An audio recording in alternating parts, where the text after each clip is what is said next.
Graça e paz. Temos sido tremendamente abençoados por tantas palavras maravilhosas, palavras reveladas. Eu estava pensando assim, se todas essas palavras que foram ministradas, do dia 1º até hoje, essas palavras que saíram aqui deste altar, são palavras suficientes para que tenhamos um 2020 vitorioso, glorioso, próspero, abençoado.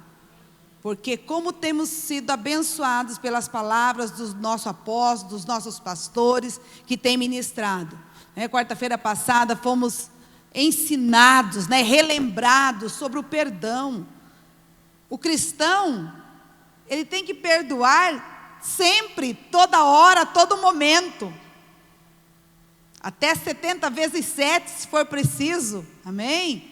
Então nós temos que viver esta vida de perdão, sempre perdoando, porque sempre alguém vai às vezes nos contrariar, nos chatear, fazer algo que a gente não gosta, que a gente entristeça. Então nós precisamos exercer o perdão constantemente.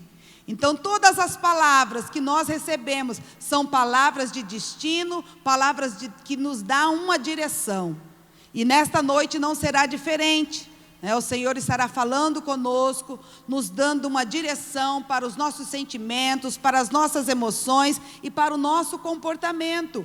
Porque o que nos aprisiona? Às vezes nós ficamos preocupados com o capeta, rabudo, chifrudo, com o tridente.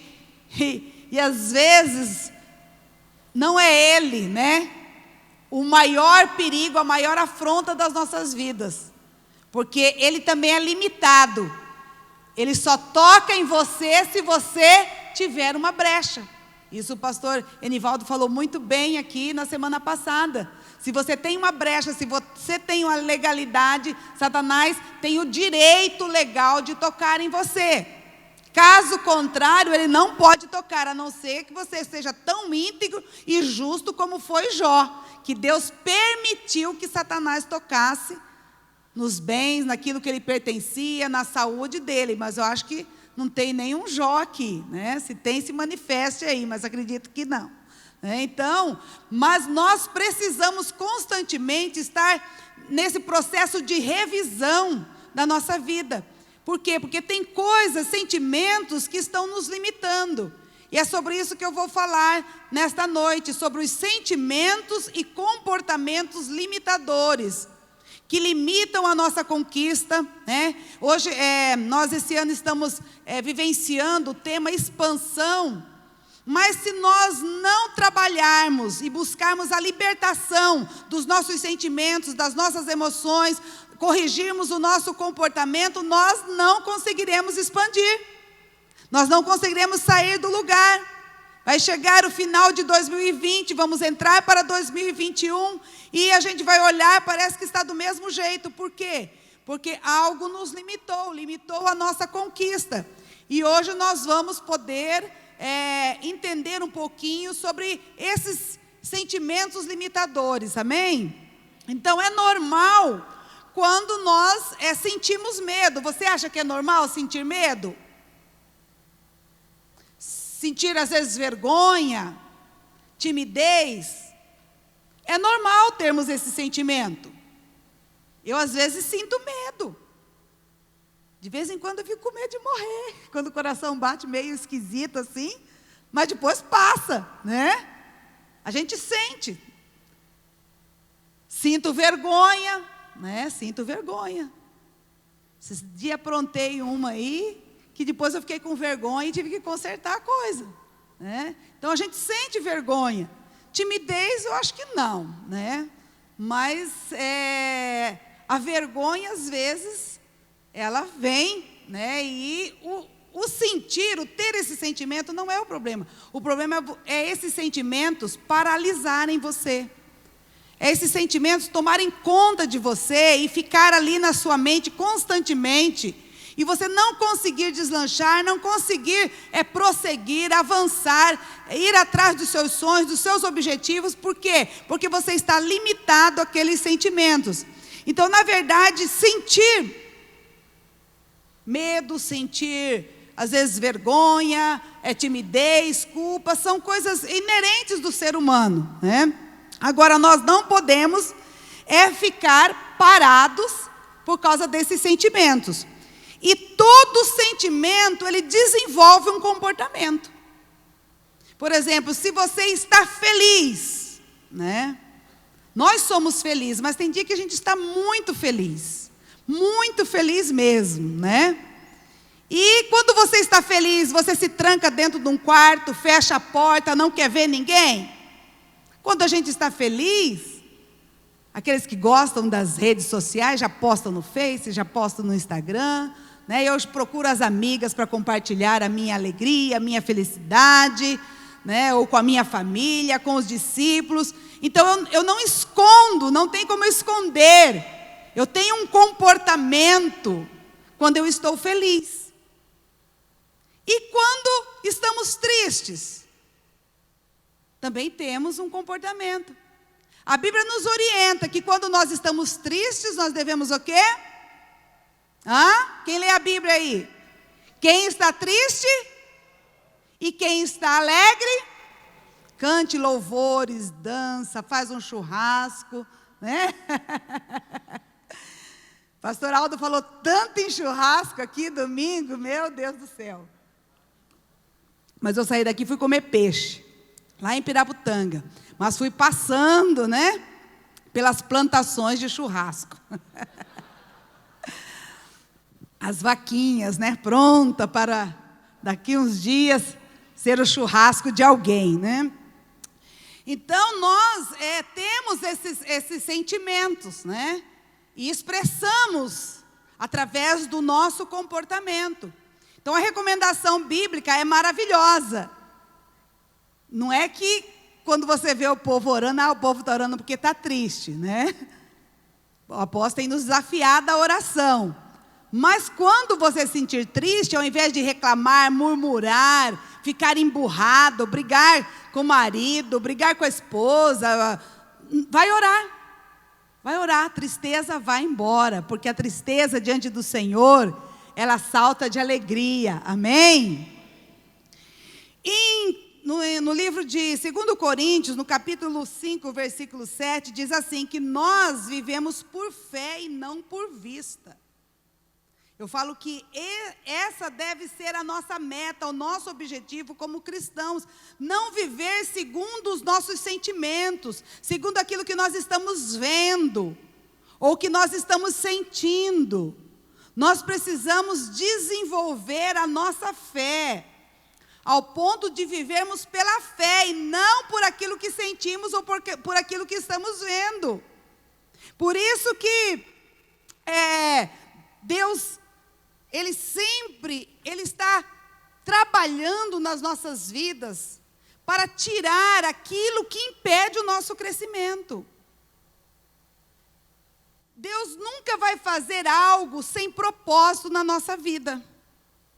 Às vezes até quando achamos que estamos perdendo alguma coisa, Deus está tirando aquilo ali porque de alguma forma aquilo está nos prejudicando. No momento nós não entendemos, mas lá na frente nós vamos entender. Quantas coisas que eu poderia abrir mão, não abri, eu segurei e no fim acabei perdendo. E lá na frente eu fui ver que aquilo ali era um livramento de Deus para a minha vida. Então nós temos que estar diante do Senhor de uma forma assim, Senhor, eis-me aqui, fala comigo. Tudo aquilo que vier contrariar aquilo que o Senhor tem para a minha vida, eu rejeito, eu não aceito isso na minha vida. Isso é libertação, é você estar em constante libertação. Às vezes até uma palavra que alguém libera a seu respeito, que vai contrário à promessa de Deus para a sua vida, que vai contrário àquilo que você crê, você não pode aceitar. Você tem que rejeitar logo, você não vai brigar com a pessoa que está falando aquilo. Mas no teu espírito não pode aceitar aquilo. E às vezes a gente acha que é uma brincadeira, mas há poder nas nossas palavras. E vigiar também, quando você fala alguma coisa que contraria o propósito de Deus, a vontade de Deus para a sua vida, você já imediatamente tem que neutralizar aquela palavra, cancelar aquela palavra. Isso é viver uma vida de libertação, porque Satanás ele quer nos prender de todas as maneiras. Até pelas nossas palavras, a Bíblia diz que nós somos enredados. Nós somos presos pela nossa palavra, por aquilo que sai da nossa boca. Então temos que vigiar aquilo que nós falamos. E este versículo que fala que nós vivemos por fé e não por vista, tem que ser o alvo e a meta de todo cristão. Amém? Nós não podemos ser controlados por esses sentimentos. E aqui eu quero falar sobre 4 sentimentos, tá? Que podem limitar a nossa vida, a nossa conquista e a nossa expansão. Eu falo que não é o quarteto fantástico, né? É o quarteto limitador. Que é o medo, a timidez, a vergonha e a culpa. Repita comigo: medo, timidez, vergonha e culpa. Eles são parceiros, tá? Esses 4 sentimentos, eles estão sempre juntos.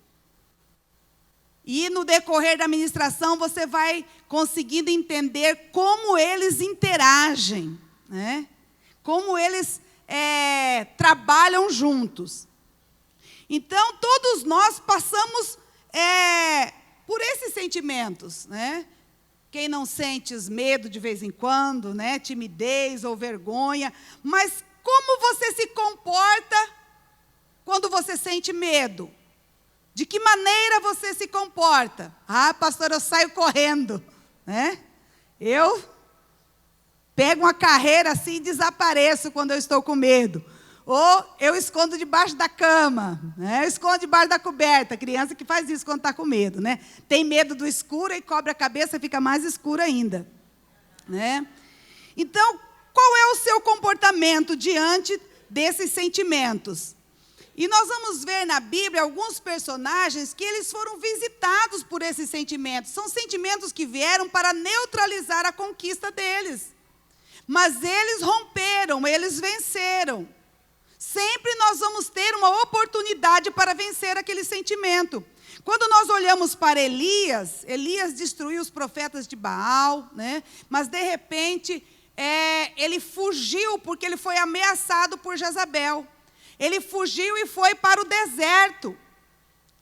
E ali ele ficou tão chateado, tão desorientado, né? Tão frustrado, ele se sentiu fracassado, ele se sentiu derrotado, ele ficou desgostoso, ao ponto de chegar e falar para Deus: Deus, tira a minha vida. Deus, eu quero morrer. Eu, puxa, mas como que Elias teve coragem de fazer isso? Gente, eu já passei por isso. Pastor Clodoilson já passou por isso. Eu não tinha coragem de tirar a minha vida.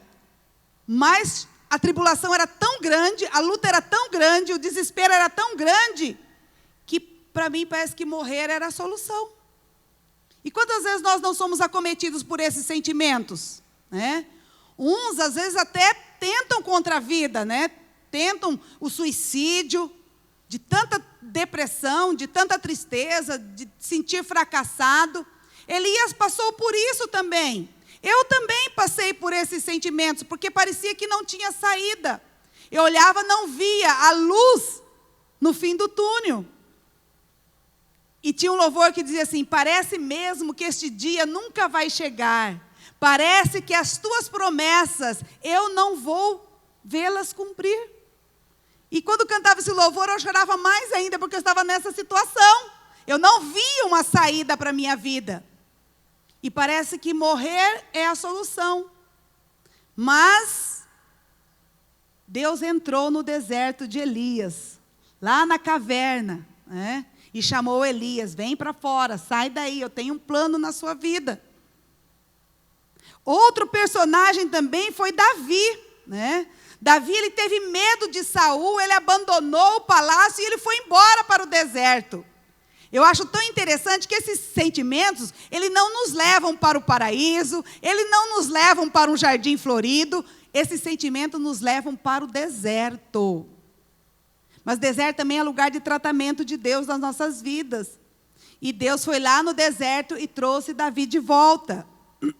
Quando nós olhamos para Jeremias também, Jeremias dizia assim: ah, Senhor, eu não sei falar, eu sou tímido, sou pesado, a minha boca é pesada, a minha língua é pesada. Deus falou: não se preocupe, eu vou curar você, vou libertar você e você vai falar.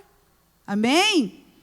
Moisés também disse assim: Senhor, eu não sou um homem eloquente, eu sou tímido, a minha boca também é pesada. Deus falou: não se preocupe, o que você precisar, eu vou disponibilizar. Quando esses personagens tiveram contato com a palavra de Deus, eles acreditaram. Então hoje você está em contato com a palavra de Deus. E você precisa crer no poder desta palavra. Esta palavra tem o poder de libertar você. Ela é a verdade. Conhecereis a verdade e a verdade vos libertará. Vamos falar sobre o medo. O que é o medo? O medo é uma sensação que deixa a pessoa em um estado de alerta, de que algo ou perigo possa acontecer ou não. Existe uma diferença entre sentir medo e ter medo. Vocês concordam? Sentir medo é algo passageiro, né? Você sentiu medo de algo e passou. Por exemplo, você está voando para Israel, né? Amém? Só que não vai acontecer isso, tá? Só um exemplo. De repente dá uma turbulência. Você abre a janelinha e olha, ou você está em cima do oceano, água, água, água, água, ou você está no deserto. Você fala: se cair aqui no deserto não vai sobrar nada, no oceano nada também, né? Gente, dá medo. Dá medo. Mas depois que o avião estabiliza, o medo passa. Você dorme, você come aquele lanchinho requentado, né? Você lê, você volta ao normal, né? Porque você sentiu medo. Agora, o ter medo já é possuir esse sentimento, né? Então, às vezes nós temos que corrigir: eu estou sentindo medo. Não dizer, eu tenho medo, porque ter medo aí já é algo de estimação, né? Então, ter medo já é um sinal de limitação. A pessoa que tem medo, ela não consegue descansar, ela não consegue crer, ela não consegue confiar. Por isso que Jesus disse para Jairo: não temas, não tenha medo, creia, porque o medo não combina com a fé.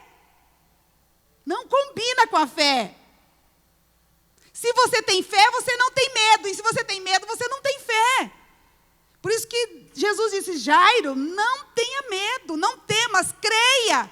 Porque se você crer, você verá a glória de Deus. E foi porque Jairo creu e não teve medo, porque a filha dele já estava morta. Jesus ressuscitou a filha dele. Amém? O medo, ele é inimigo da fé.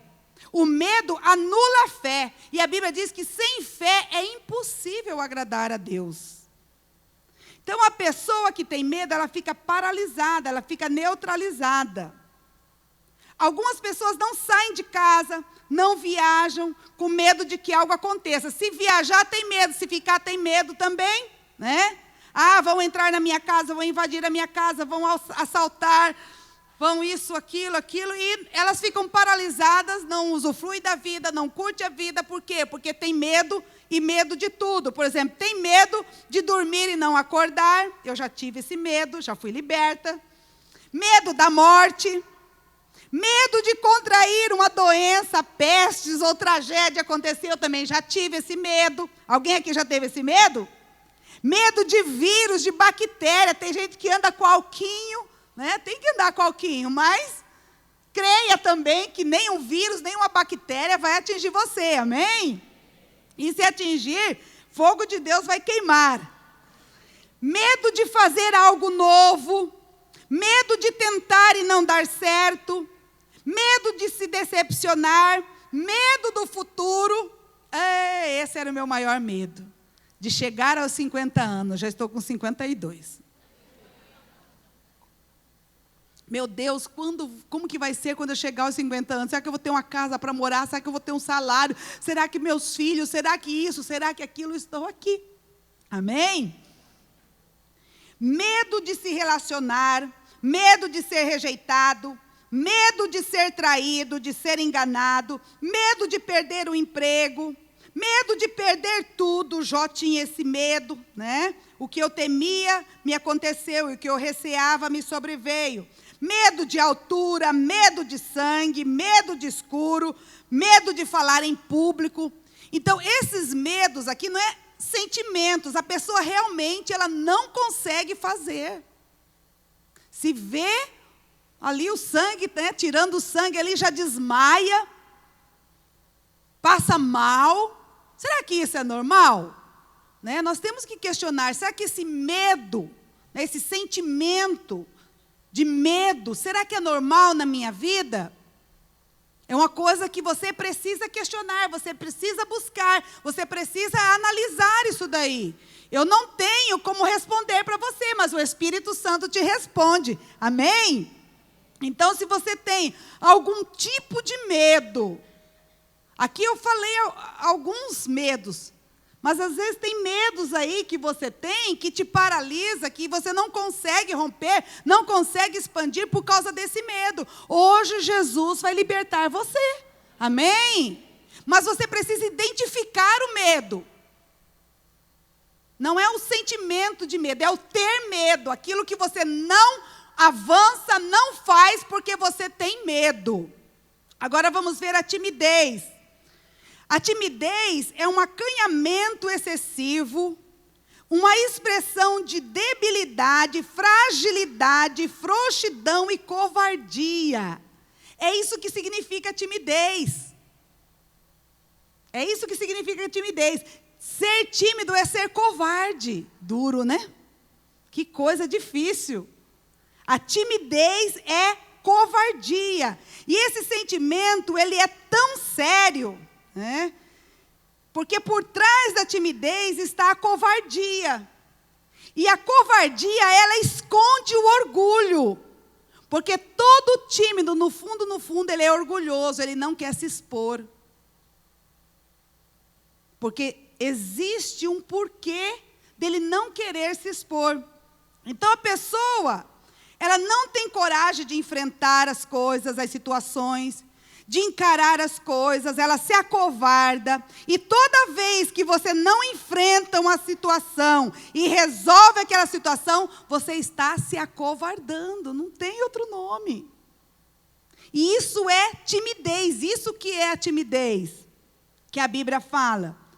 Então, cada vez que você vai procrastinando, né, no dito popular, empurrando com a barriga, tem alguém que pratica esse exercício aí de empurrar com a barriga? Pastor, eu não faço academia, mas eu empurro com a barriga todo dia. Empurro o problema, empurro a situação, né? É mais delicado dizer que é tímido a dizer que é covarde, né? É mais bonito falar, ele é tímido, mas na verdade é um covarde, né? Por trás desse comportamento está o orgulho em não se expor. E o orgulho, muitas vezes, é resultado do medo. Por exemplo, assim, eu não vou falar nada. Eu não vou me expor. Eu sou tímido, então vou ficar quieto aqui na minha. Porque eu sou tímido, então eu vou ficar aqui de boa, né? Mas por trás do medo está dizendo, fica quietinho. Não faz nada. Não fala nada. E se você errar? E se você falhar? Você pode ser rejeitado. Você não lembra que isso já aconteceu com você uma vez? De você falar, de você se expor e ser ridicularizado, né? Ser humilhado, ser rejeitado. Então, fica quieto, fica aí na sua que você ganha mais, né? E aí o orgulho ainda vem e complementa. É mesmo. Fica aí na sua, não se expõe, não fala nada, né? Não seja ridículo, não pede ajuda, esconde isso daí, deixa passar, não enfrenta, vai empurrando, joga para debaixo do tapete. Ninguém vai ver. Então, o tímido, ele age dessa forma. Não tem ninguém tímido aqui. Glória a Deus. Amém? A timidez, ela está relacionada ao medo de se expor e ser ridicularizado. Na minha época, falava pagar mico, né? Não sei se ainda é essa palavra que usam, né? E por trás, este sentimento de orgulho, né, escondido e camuflado, ele está dizendo assim, mas o que vão pensar de você? Né? Fica aí na sua, você ganha muito mais não se expondo. Mas muitas vezes nós precisamos nos expor para poder romper esses limites. Mas nós ficamos na zona de conforto e não queremos sair da zona de conforto. E agora nós vamos ver como é sério, né, essa questão dessa timidez. Eu não estou falando da timidez da sua personalidade, né? Porque existem pessoas que elas são quietas, elas são caladas, elas são de poucas palavras, mas são pessoas fortes, corajosas, determinadas, elas enfrentam a situação, elas não têm medo, elas não procrastinam, né? Elas são determinadas, elas são ágeis, mas elas são quietas, né? Você conhece alguém assim? Eu conheço. E se eu falar para você quem é essa pessoa, vocês vão falar assim, vocês não vão acreditar. Vocês só vão acreditar porque eu sou uma pastora, temente ao Senhor. Não minto, e quando eu minto, na hora eu peço perdão. Pastor Clodoilson é tímido, vocês acreditam? Cadê ele? Está até escondidinho ali. Vocês não acreditam, né? Vocês não acreditam. Mas ele é tímido. Ele não tem dificuldade nenhuma de se relacionar com a tribo dele, né? Com as pessoas da igreja, com a comunidade, com as pessoas que ele conhece. Ele dança, ele planta bananeira, mas joga ele no meio de gente que ele não conhece. Ele não sabe nem o que ele vai fazer. Eu já sou diferente. Eu já chego abraçando quem eu não conheço, rindo, confundindo, acho que aquele é fulano, aquele outro é ciclano. É a minha personalidade, eu sou assim. Pago mico, confundo as pessoas. Fulano! Achei que era você, achei que era fulano. Né? Mas o pastor Clodoilson, ele está rompendo isso daí. Né? De se relacionar com pessoas que não é as pessoas do convívio dele, do ambiente dele, mas ele não tem timidez, porque ele é ágil, ele é corajoso, ele é forte, bonito. Um aplauso ao Senhor pela vida do pastor Clodoilson. Está tomando conta ali da reforma, levanta cedinho, chega já bem no final da tarde, né? Fazendo o melhor para nós, para a igreja, para vocês, né, para os nossos apóstolos. Então, ele não é tímido. Aliás, ele não tem timidez, né? É essa questão da própria personalidade dele. Agora, nós vamos ver o que a Bíblia diz sobre isso em Apocalipse 21, versículo 8.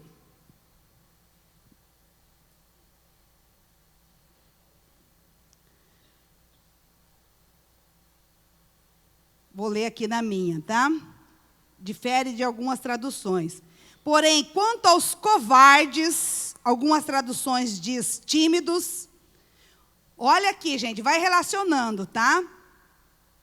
Glória a Deus que você não está inserido em nenhum desses aqui, tá? Amém? Porém, aos covardes ou tímidos, que é a mesma coisa, os incrédulos, os depravados, os assassinos, os que praticam imoralidade sexual, os bruxos, os ocultistas, os idólatras e todos os mentirosos. A parte que lhes cabe será o lago de fogo, que arde perpetuamente em meio ao enxofre. Essa é a segunda morte. Diga comigo, misericórdia, Senhor. É isso aí, gente. Eita! É Bíblia isso daí. É Apocalipse, né? Então nós precisamos tratar com a timidez. Nós não podemos brincar com esse sentimento. Nós temos que rejeitar e anular esse sentimento da nossa vida, amém? Esses sentimentos, tanto de medo, de vergonha, de timidez, pode ser proveniente de traumas causados pela rejeição. É aí onde nós não temos tempo para isso, mas você vai ter que buscar na sua vida, em que momento da sua vida você se sentiu, né? Ou se lembra de uma situação que você se sentiu rejeitado, que você se sentiu menosprezado, humilhado, ridicularizado. Quem foi a pessoa que fez isso com você? Que abriu porta para o medo, para a insegurança, para a vergonha, para a timidez, para tantas coisas, né? Então, a rejeição é uma raiz. E toda raiz daquela raiz vai surgir uma árvore. E esta árvore, ela vai dar frutos. Então, a rejeição é essa raiz que cria uma árvore e dá um monte de frutos. Mas frutos maus, frutos que prejudicam a nossa vida. Então, tenta aí analisar e buscar. Se você, em algum momento da sua vida, você se sentiu rejeitado e você não trabalhou com essa rejeição ainda. Não perdoou a pessoa que te rejeitou, que falou mal de você, que te menosprezou, que te humilhou, que fez algo para que você, que abrisse portas para esses espíritos malignos dominarem a sua vida. E esses sentimentos paralisarem você e não permitir que você cresça, que você expanda, amém? Vergonha. Vergonha é a sensação de perda da dignidade, da falta de valor pessoal. É humilhação, rebaixamento. Acontece quando a pessoa faz algo errado, indecoroso, injusto e vexatório. Aquilo que eu disse para você, eu fiz algo, né, na hora a ficha não caiu, e depois a ficha caiu, depois que a ficha caiu eu fiquei com vergonha. Mas aí eu fui resolver aquela situação, tá? Então, nós ficamos envergonhados por algo que fizemos, e isso é normal. Agora, ficar alimentando esse sentimento e não reagir, por exemplo, eu poderia ter ficado envergonhada e não agir, e deixar por isso mesmo, mas eu fui lá e resolvi a caca que eu fiz, amém? Porque eu não sou tímida, eu sou corajosa. Quando os nossos pecados são descobertos, nós nos envergonhamos, ou pelo menos deveríamos nos desenvergonhar. Quando nós pecamos, e nossos pecados são descobertos, porque de Deus você não esconde nada. Então, o primeiro passo é ter essa vergonha mesmo. Essa vergonha de ter feito algo errado, de ter pecado. Nós não podemos relativizar o pecado. Pequei, mas não foi bem um pecado, sabe? Só foi em pensamento. O que Jesus disse? Se em pensamento você já desejar, né, a outra pessoa, você já adulterou com ela. Então, nós queremos dar um jeitinho para o pecado, né? E não tem jeitinho para o pecado, não. A serpente fez isso daí com Eva, né? O que Deus disse? Não comerás. Deus foi categórico, não comerás. A serpente disse, não é bem assim, não. Não é desse jeito. Não é bem isso que a Bíblia está dizendo. Tem que ver todo o contexto. Tem que analisar isso. Pecado é pecado. Pecado é pecado. Não tem como relativizar o pecado. E a serpente disse isso para Eva. Não é bem assim. Não é que você vai morrer, sabe? Não é isso. E essa é a proposta de Satanás. Não nos arrependermos diante da vergonha, porque a vergonha ela vem como um sinal, né? E ainda tem aqueles que têm vergonha de dizer que é crente. Na minha época, dava para ter vergonha, viu? Mas hoje em dia, não tem porquê. Não tem porquê. Na verdade, nunca precisávamos ter vergonha, né? Mas tem gente que tem vergonha de dizer que é crente. Não, eu estou frequentando aquela igreja lá. Eu vou de vez em quando, porque é uma igreja legal, uma igreja bonita, tem luzes, tem o louvor, parece um cinema, tá? Né? É uma igreja legal, mas eu não sou crente, não, eu sou gospel. Vergonha de dizer que é de Deus, né? Em Lucas 9:26 diz assim: se nós nos envergonharmos dele, ele se envergonhará de nós na sua vinda. Vergonha do evangelho, de pregar o evangelho, de falar de Jesus para as pessoas. Romanos 1:16, Paulo diz assim: eu não me envergonho do evangelho, pois é poder de Deus para a salvação. Então tem gente que daquilo que tem que ter vergonha, ela não tem, mas vergonha de falar que é cristão, de pregar o evangelho, tem. E de postar coisas no Face, no Instagram, por aí, não tem vergonha. Posta coisas que, meu Deus do céu, misericórdia. Mas falar que é crente, falar que é um cristão, que serve o Senhor, que é de Deus, tem vergonha. Então tem alguma coisa errada aí, amém? A vergonha tem um propósito, nos levar ao arrependimento. Se você não sente vergonha pelo seu pecado, tem alguma coisa errada com você. Essa vergonha tem que nos levar ao arrependimento. Se a tua vergonha não lança você aos pés do Senhor, cuidado, porque tem algo errado. Porque o dia que Deus mostrou para mim, aqui nesse culto, uma falha na minha vida, a impressão que eu tinha de tanta vergonha, que se tivesse um buraco, eu enfiava a minha cabeça nesse buraco. Porque a impressão que eu tinha é que a igreja toda estava sabendo daquilo. Parecia que tinham jogado no telão. Mas essa vergonha que doeu, gerou um arrependimento verdadeiro e genuíno para nunca mais eu praticar o que eu estava praticando. E é isso que precisa acontecer com você. A vergonha do que você fez te levar a um arrependimento genuíno. Amém? Agora, se você se consertou com o Senhor, né? Já fez os consertos e essa vergonha continua, Satanás pode estar aprisionando você, porque se você já resolveu, já pediu perdão, já confessou, e essa vergonha continua, não deixe Satanás te prender, amém? E a última agora é a culpa. E a equipe de louvor já pode vir para o altar, tá? A culpa é a responsabilidade por um ato que trouxe prejuízo material, moral ou espiritual para si mesmo ou para outrem. Então, essa é a culpa. A culpa, ela é um sentimento legítimo. Agora, o que você vai fazer com o sentimento de culpa? Quando surge esse sentimento, é como um aviso para que você tome providências.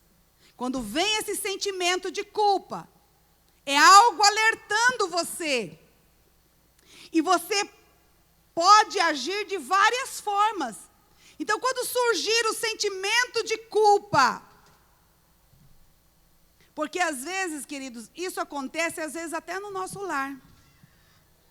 No meio ali, né, de uma discussão e tal, você fala as coisas, e depois você para. E você tem que perguntar para o Espírito Santo: Espírito Santo, que nota você me dá para aquela discussão? E o Espírito Santo vai dizer: olha, você tem culpa nisso, nisso, naquilo. Aí o que você faz? Põe o rabinho entre as pernas e senta em cima? Não, você vai lá consertar. Se a culpa é com o seu marido, se a culpa é com o seu filho, se a culpa é com o teu discipulador, você vai lá consertar. É assim que crente faz, e eu digo para o senhor, não é assim que crente faz. Conserta. Então você pode reagir de 4 formas. Você pode ter 4 tipos de comportamento diante da culpa. Primeiro, fugir da culpa e viver uma vida permissiva, negando a existência de que algo errado aconteceu e que você não precisa de conserto. Não se arrepende, não muda.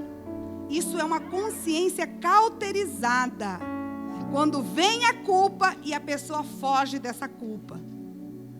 Tem a segunda, que é amenizar a culpa, né? Arrumar uma justificativa, sente remorso, mas também não toma providências, não faz nada. O terceiro se torna escravo da culpa. E Satanás, que é o acusador, passa a atormentar a mente da pessoa, mantendo-a cativa e desestruturada e desequilibrada emocionalmente.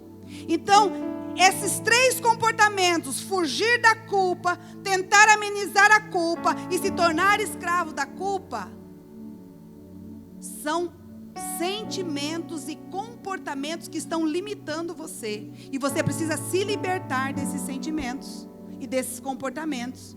Agora, o quarto é o comportamento libertador. Isso vocês têm que levar para o resto da vida de vocês. Fica a dica, né? O quarto é verificar se essa culpa é real ou se é uma opressão de Satanás na sua mente. Mas pastora, como que eu vou saber? Você tem um ajudador, que é o Espírito Santo de Deus.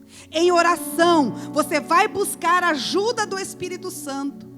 Quantas vezes eu incomodada, alguma coisa dentro de mim que não estava bem. E aí eu vou para a presença do Senhor. Senhor, desculpe aqui a comparação. Sabe aquelas galinhas que estão atrás de um lugar para botar o ovo e não consegue? Às vezes a gente tem essa expressão quando a gente está com aquele peso de intercessão, né? Estou procurando um lugar para botar o ovo, estou procurando um lugar para eu orar, para eu abrir meu coração, para Deus falar comigo. E aí eu vou para a presença do Senhor. Senhor, eu estou com esse sentimento. Mostra, revela. É só você pedir, é só você falar. E Ele começa a descortinar para você. E aí quando você detectar essa real culpa de algo que você fez, e Deus fala assim, olha, aquilo que você fez não me agradou. Aquela palavra que você falou para o seu filho, aquela palavra que você falou para o seu esposo, aquela palavra que você falou para a sua esposa, a maneira como você se comportou, não me agradou, não me honrou, não me glorificou. Aí você encontrou a culpa. E aí o que eu vou fazer com isso? Vai dar o primeiro passo em direção à tua libertação, que é arrependimento seguido de confissão. Chegado diante do Senhor, Senhor, que vergonha, Senhor, me envergonho de ter feito isso. Mas eu estou aqui arrependida, Senhor. Me perdoe, porque eu falei, porque eu briguei, porque eu gritei, porque eu roubei, porque eu não sei o que você fez. Mas você tem que confessar. E depois o outro passo é fazer os consertos necessários. Se tem que pedir perdão para alguém, se tem que, vai atrás do seu pastor, vai atrás do seu líder, pede orientação, como é que você vai fazer. Mas você precisa se libertar.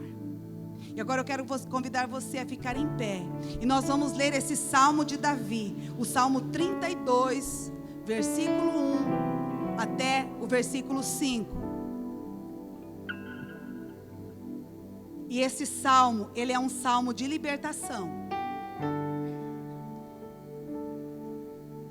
E depois nós vamos orar. E você vai falar com o Senhor. Jesus está aqui.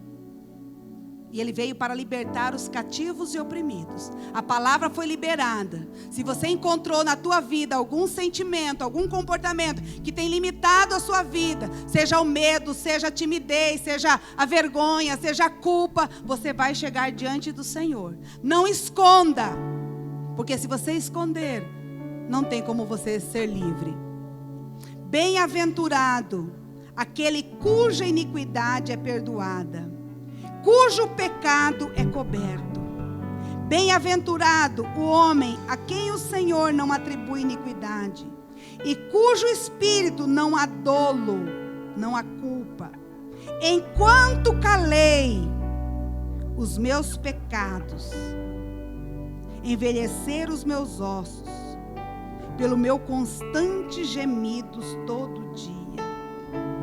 Porque a tua mão pesava dia e noite sobre mim, e o meu vigor se tornou em sequidão de estio. Isso aqui fala de uma situação de desânimo, que não tem ânimo para nada, que não tem vigor, que não tem sonhos. Por que será? Mas aí vem o versículo 5 e diz assim: confessei-te o meu pecado e a minha iniquidade não mais ocultei. Disse: confessarei ao Senhor as minhas transgressões, e tu perdoastes a iniquidade do meu pecado. Glória a Deus.